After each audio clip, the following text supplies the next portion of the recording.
That's it, and pull. Good. Hop in between the tape, okay? My name is Judy Vanes, and I'm an occupational therapist here at CDRP. That stands for the Children's Developmental Rehabilitation Program. We do all of the outpatient rehab here.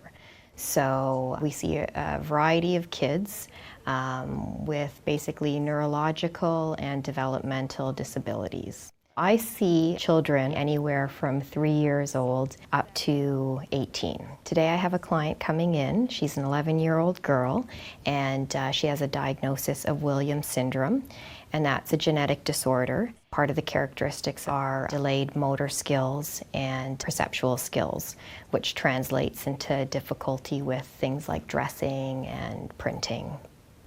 Mom, you can have a seat wherever. Now you can stay if you'd like, or you can go to the waiting room or grab a coffee or something. Client-centered practice, when you work with children, really translates to family-centered practice. Not all of the children are old enough to really understand what the goals are or consent to certain things. So it's basically the family that's consenting to a lot of our treatment. We use both standardized assessments and we use clinical observations. I am going to be doing some standardized testing just to get a baseline, because I know we're going to start doing our kind of block of active stuff. So this will kind of give me a nice measure of where she is now and where she is after. So we have a row of pegs and we have a row of empty holes. We are going to move the pegs one at a time from the row that they're in to the top row, okay? Yep. And then this row of pegs we're going to move up to the empty row. Okay. We follow developmental theories, and basically what that is just following motor milestones and developmental stages. So if you're working with a child, you'd assess them and you'd take a look at where they are, and then what skills would you like them to have, and that's what you work towards. With children, occupation is not so much work in the productivity sense, but it's more play. Occupation is school, hygiene, those types of things.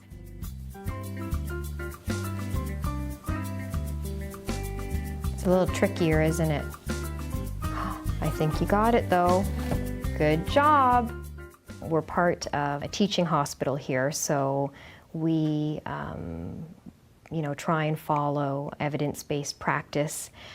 We do things like we have in-services, we go to team rounds once a week. We often have students here, so we're always challenged on, is our practice evidence-based? So we really question what we're doing and try and make sure that it's the best thing to do with the children.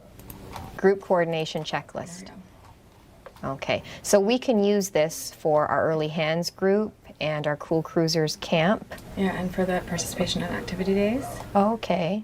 Here at CDRP, we work as a team. There is physiotherapists, speech language pathologists, social workers, therapeutic recreationists, and early childhood resource specialists, as well as occupational therapists on the team.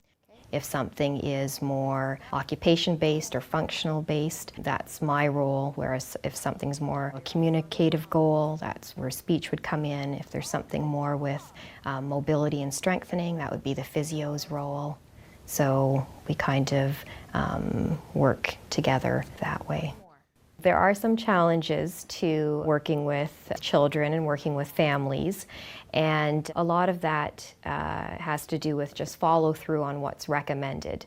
As therapists, we have an idea of what we like to recommend and what we'd like to actually see done, what we think should be done in a certain time frame, but the reality is it doesn't always happen.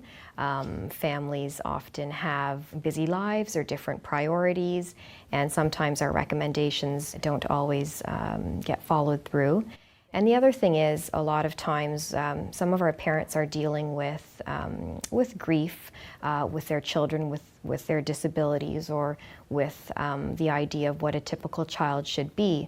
So when you're telling a family that they need to start the process for home modifications or getting van modifications done, there's a little bit of hesitation sometimes. And that's a difficult balance, because we don't want to take away hope or the idea of what the child might end up achieving, but there's also a reality to it, and I find finding the balance between that is quite difficult. 2, so close. Okay, last throw. Make it a good one. One thing I try and do before I make any recommendations or suggestions is get an idea of what the family is capable of doing. We try and make sure that whatever we're recommending is realistic for these families, and being respectful of what works for them. It's just that sense of you've actually made a difference, or you've actually helped, not necessarily eliminating something, but making something easier, making something a little bit easier in that family's life. Okay, are you ready? So take the one end, yep, go slow, cross it over, tuck it under. Good job.